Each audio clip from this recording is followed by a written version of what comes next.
All right, so I'm talking about diversity in tech. My Twitter handle is @Rudder, if anyone cares. And my premise is that it's about more than just the hiring process. So right now, it is very popular, the concept that everyone should learn how to code. From luminaries like Steve Jobs, everyone in the country should learn to program, to scientists like Stephen Hawking. Whether you want to uncover the secrets of the universe or not, you have to learn to program. And this guy, who you may not know, but he's considered the father of computer science. He also wants everyone to learn how to code. So if everyone is supposed to learn how to code, why is it that code is such a non-diverse field? We've got lots of different kinds of people in the world that could be learning to code, so many colors of Skittles, and yet all we've got are red Skittles. Stats alert. So I've got some Australian stats for you. The percent of women in Australia that are pursuing undergraduate degrees are 56%. So more than half of the people getting undergraduate degrees in Australia right now are women. But women are getting only 15% of the computer science degrees. And in the programming jobs, they're getting 20% of those. So they represent very few of the people in programming. In the United States, there are very similar numbers. You've got 58% getting undergraduate degrees, around 13% getting computer science degrees, and a nice 20% that have computer programming jobs. Silicon Valley is even worse. There you've only got 12% of women working at those cushy dev jobs. I guess they don't realize that we also like to play ping pong. Now, ethnic diversity is even tougher. Tougher on two fronts. One, it's really hard to find stats about that. I checked for Australia, and for the life of me, I couldn't find anything about the ethnic diversity of people in tech. But for the United States, we have 30% of our programmers coming from Asia, 5% of them of African origin, and 3% that are Hispanic. One thing that was actually really kind of sad is that when it comes to indigenous peoples, whether in Canada, the United States, or Australia, whenever I looked for those numbers, I couldn't find anything. They either weren't being tracked, or in the United States and Canada, the number was too small to be statistically significant. So that's an entire group of people who aren't able to participate in code. It's just like the things they might build, we're losing those things, which is really, really depressing. And so a lot of people are focusing on getting more people into the pipeline. They want to get more women in. How do we get people, they're focusing on what you can do to get people at the top of that funnel. They're looking at doing things like blind hiring, how you can get more women and more people of color hired so that you can overcome the systemic biases. They're looking at non-traditional recruiting, so not just recruiting out of comp sci programs, because you don't have a lot of non-traditional programmers in comp sci programs. And they're looking at ways to get more women to get comp sci degrees so that they'll have those kinds of background and training that they can then go on and get those jobs. They're also getting a little creative. One of the Google initiatives in particular has been to improve the way people think of computer science. So they've reached out to Hollywood, and they actually will work with Hollywood and provide money in order to get more people, like more representation of non-traditional programmers in tech jobs. There's a tech-oriented Disney Junior program, like a cartoon, and they had them write in a female character that was a programmer that's actually now the second most popular character on that show. So that is all fantastic. But the problem is that women and non-traditional programmers are also leaving tech at a faster rate than their counterparts. So you've got fewer of them coming in, more of them going out, and that kind of looks a lot like a leaky bucket. You can keep throwing people into the top, but if you don't address the problem at the bottom where they're leaving faster, you're not really going to accomplish much. Well, that's not exactly true. For the people that did try it out and end up burning out, you've crushed their dreams and you've broken them, and that's probably not our goal when we're trying to increase diversity in tech. But there is hope. There are definitely things that you can do to increase diversity in tech, things both on the front end, which other people have covered, and then I'm going to be talking about things that you can do to make your tech team more welcoming and easier to stay in. I'm going to talk about 3 things because 3 is a good number and we don't want to be here all day. So the first one, language, because everyone's favorite police are the language police. Last May, a very prominent member of the Ruby community in New York tweeted the following. It was actually like a 13-part tweet storm. These are a couple of them. I'm in management now. One thing I appreciate is the fact you can set a culture of racist or sexist jokes not being okay early on. I say this because even if the person on your team laughs along or seems cool, the reality is they have no other choice. And that actually got a lot of interaction, around like 60 retweets and 100 likes, and a bit of conversation going back and forth on Twitter. But the thing that I found very interesting were the offline conversations, or, well, they were online, but the private conversations. So I started getting a bunch of texts and emails from my friends, and they said, "Did you see those tweets?" And I was like, "Yeah, I did." And we all started sharing our stories. So many of us had a story of someone that had said something inappropriate. Oftentimes they didn't even realize that it was inappropriate. People were afraid to publicly like this out of the fear that someone on their team would think, "Oh, she has a problem with us, he has a problem with us," So this is all happening behind the scenes. And something that was very interesting is that as people shared these stories, when we said, "Oh, well, what are you going to do about that guy in your company that keeps telling the sexist jokes?" They mostly said, "I don't know. I guess I'm just going to find a new job." People didn't feel like they could reach out and talk to members of their team and say, "Hey, this is inappropriate, this makes me feel bad, this is not a great work environment." Instead, they were just quietly starting to search for another job. And that's one of the things that you want to keep in mind, is that most people on your team, they'll sit there quietly, they'll laugh at your jokes, or they'll stare at the table awkwardly. They're not going to bring it up, they're just going to start looking for another job. And so you've spent all this time and effort recruiting these diverse candidates that then tell their friends, "Oh, I'm out of here as quickly as I can be." So I work at the Flatiron School, and we have a rule that I'll call the Flatiron Rule. And that rule is, when you're about to say something, if there's that little voice in your head that tells you not to say it, you should stop and not say it. And I think that's a great rule. It's a good start. It certainly will help you not say a lot of those inappropriate things, a lot of the things that are like maybe a little bit off color.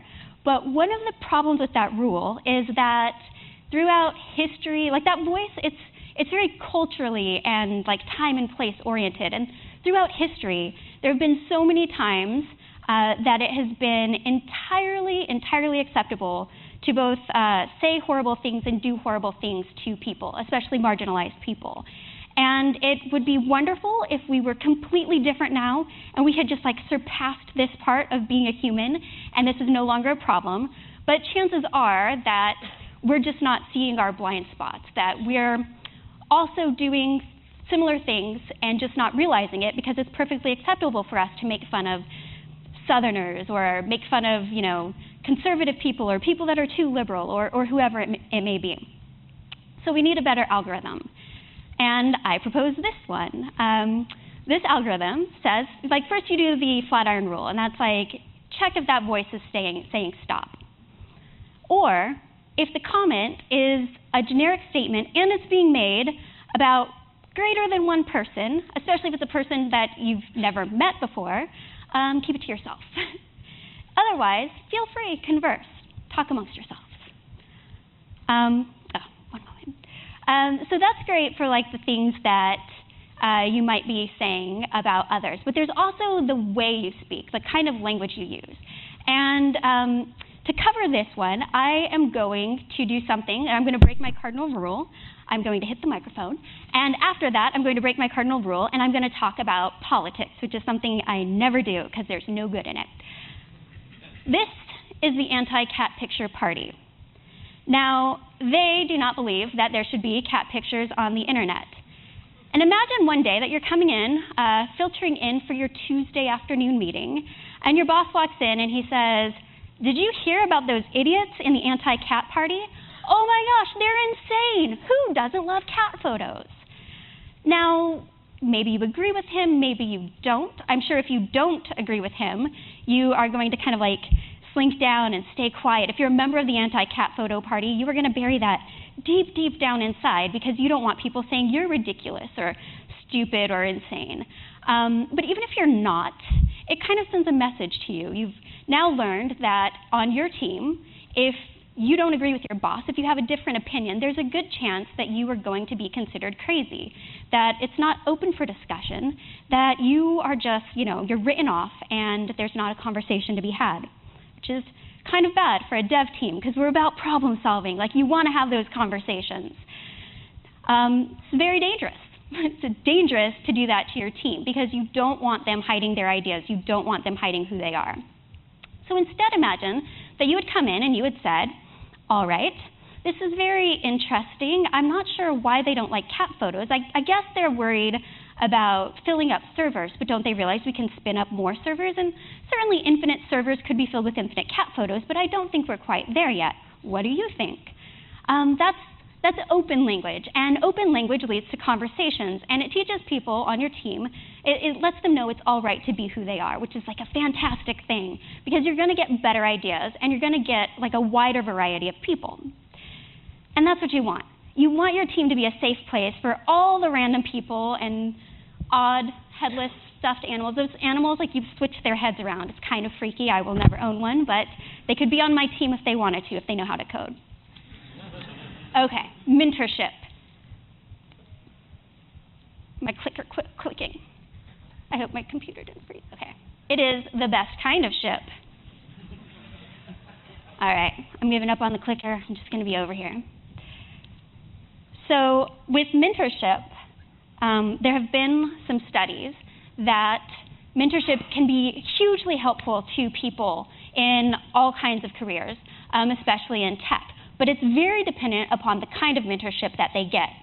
So there was this study that Harvard Business Review did, and their premise was that women weren't getting as many promotions as men, and these were very high-performing women being compared to very high-performing men.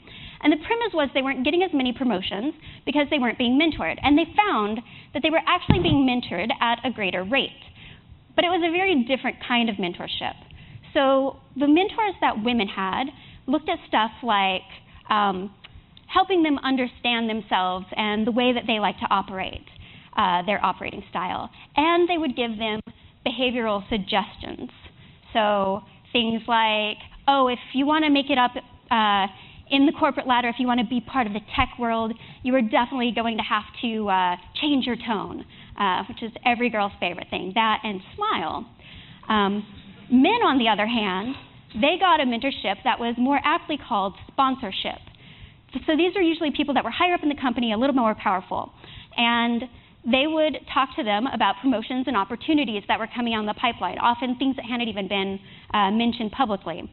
They would help them determine their strategies, like, oh, you should go after it this way. This is how you should present that.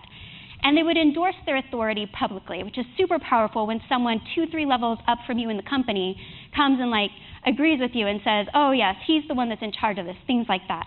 So the women were getting sort of feel-good, like, oh, this is how you survive in this world mentorship, and the men were getting, this is how you go and take on the world. And what they found is that sponsorship was just critical for success. But the problem with sponsorship is that it's very dependent upon having someone higher up than you in the company. And people like to mentor people that remind them of themselves. In this case, that orangutan is mentoring his own reflection. But it doesn't have to be like this. You can mentor people that look nothing like you, even people that aren't people. So this is Dora Patel. Technically, Dr. Dora Patel, PhD. And this is Jessica Rudder, circa 2005. Technically, at the time, Jessica Field's BFA, but you don't see me bragging about that.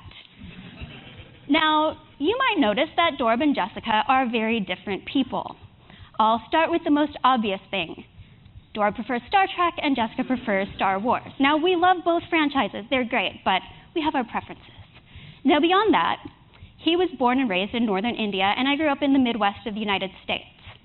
He went to UCLA and got a PhD. I went to NYU and got a Bachelor of Fine Arts. He's the CTO and co-founder of an engineering firm, and I was hired to do keywords and ad copy for that company. In spite of that, when I told him I was interested in programming, he said, cool, we'll look for opportunities. So when our feed broke, he came in and he would help me learn to FTP into the server to pull these feeds down. And he wouldn't let me use FileZilla, even though the other engineers were using that. He said, no, you need to learn to use the command line because it's faster. No, it's not. Turns out he was right. It just took me a while to get there. So he would help me parse the XML and find the problem, which actually saved his engineers some time, and they liked working with me because I could go and say, this is where it's broken. When I needed data that wasn't available in our pre-generated reports, he helped me pull it from the database and taught me how to use SQL. Now, at the time, I didn't realize how crazy it was that he was letting a non-engineer have access to their production database. I'd like to think it was because he trusted that I wouldn't screw it up royally, but in reality, I think it's because he's the kind of person that thinks that mistakes can be made and be fixed, and that's okay. When Stanford came out with their Introduction to Artificial Intelligence class online that eventually turned into Udacity, he made sure I was signed up for it. And when I freaked out because I hadn't done statistics in over 5 years and I only knew a little bit of Python, he talked me down off the cliff and said, you know, if you have questions, you can talk to me about them. And when I came to him and I said, recursion is insane. I do not get recursion. I mean, you know, I understand it like sort of as an overview, but I can't get it to work. He said, oh, here's Gödel, Escher, Bach. It's a 700-page book. Read it. You'll understand recursion. Now, after the, so after I went to Flatiron School and I became a full developer, people started emailing me and they're like, did you really learn how to code? Like, can you actually get a job doing this? And I looked into it, and the school actually does have a 98% placement rate in 120 days in technical jobs. Oh, look, it's a shameless plug for my company, the InPlug. The great thing was that Dorab, he emailed me, and he didn't say, oh, did you really learn to code? He said, I saw this and I thought of you. And it was this programming inside joke. And it was like really heartwarming. So if it hadn't been for him, I'd still be sitting in marketing meetings wishing that I was programming. But instead, I am programming, which is amazing. And if you want your team to be full of like really diverse, crazy, interesting people, you need to make sure that you mentor people that are different than you. I'd love to talk about mentorship. I can send you some links, or you can Google it. So culture, and I might go through this really fast because I'm running out of time. But culture is the things you do, not bacteria that's grown in a dish. And if you ask people about the culture in their company, a lot of them will probably say it's things like playing ping pong or like, oh, all these different things that you can do. One moment. I am on the wrong presentation. This is kind of embarrassing. Is that the wrong one? It's... how do I... Is this where we sing the girl from Ipanema? Do do do do do do do do do do do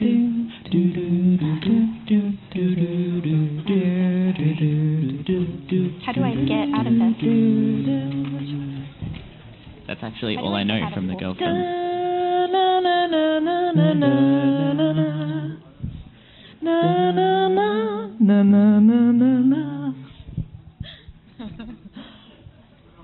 Okay.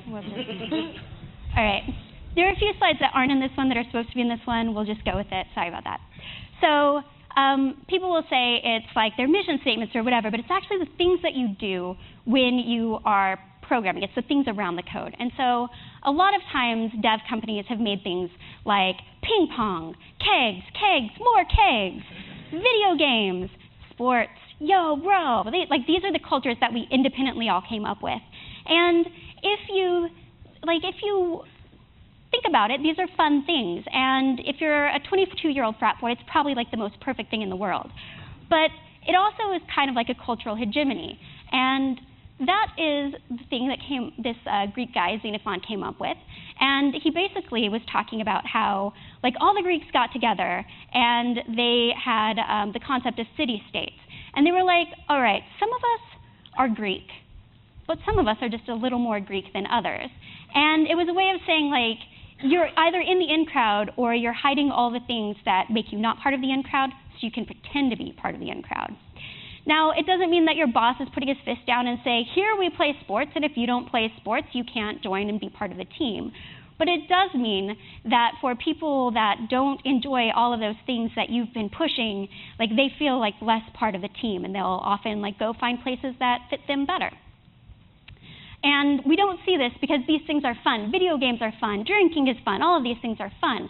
So we don't see it as being a problem. But for some people, it can be. Last December, I fielded a call from one of our recent graduates. She was a woman of color that came from a disadvantaged socioeconomic background, and she was the first person in her family to ever hold a non-service-related job. And she was terrified of going to her holiday party because she didn't drink. And given how much they had emphasized their fun, easygoing drinking culture, she thought that if she didn't drink, it would be a black mark against her, and she would be considered a non-team player. Now, I was the one that fielded this call because I also don't drink. Actually, as my friend Joe Lair puts it, I'm a double weird. I don't drink, and I don't eat meat. So I know what you're thinking right now. How did a non-drinking vegetarian get into the country? It happens. It happens. Now, I talked her down, and I told her, like, they're not going to hold it against you. It's fine. But, like, think about that for a moment. One of the very people that were trying hardest to get into tech, a black woman, was afraid to go to a holiday party because of the stuff that we think of as fun, because of the stuff that we say, this is part of our culture, we're easygoing. We were scaring someone off.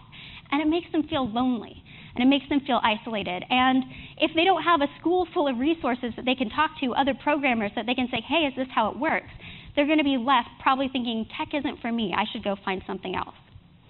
That's actually a thing that Kenji Yoshino talks about, and it's called covering, and it's where you pretend to fit in, even though you don't. And it's something that most women and minorities will be very familiar with, even if you don't know the term. But it's like hiding who you really are. And we don't want people to have to hide who they are on our teams. Like, we want them to be able to be their full selves. So the things that you can focus your team culture on, that was one of the missing slides, by the way, right there, but you can focus it on problem solving. You can focus it on well-structured thinking. Like, those are things that any tech team would love to have at its core, and those are things that are, like, essential to programming. All the other stuff, you know, you can definitely do it. Oh, sorry, and you can focus it on eating junk food, my personal favorite. Maybe not that last one, but that's my typical lunch. You can ask anyone at work. And if you do these things, you will have, like, a much more diverse tech team. And I want to point out here, this is not a zero-sum game. This is not, let's kick some white guys out so that the stats will get better and everything will be warm and fuzzy. Like, there is room for everyone. In Australia, there is going to be a 100,000 person deficit by the year 2020, maybe 2024. In the United States, there is going to be a 1 million person deficit in tech by the year 2020. So there is room for everyone that is currently in tech, plus everyone that is studying tech, plus all the people that we are going to go out and recruit so that we actually have people working and we're not working 24/7 to get our products done. And if we do this, if we focus on all of this and we get all of these, like, diverse people in, we won't just have the red Skittles anymore, we'll have all the colors of the rainbow, and that'll be fantastic. And we can get on to having, like, less talk about how we get tech to be more diverse and more talk about stuff we love, like code. So I'm Jessica Rudder. I like to release videos on YouTube about code. It's youtube.com/compchomp. I'd love if you guys checked it out. You can also tweet me. I'd love to continue the conversation about diversity, learning tech, anything tech-related at Jess Rudder on Twitter. And I borrowed my company credit card, and tonight after the conference, but before the dinner, you can help me spend some New York tech money. We'll be at the lobby bar, and it'll be on Flatiron. We'll buy some drinks. So thank you so much.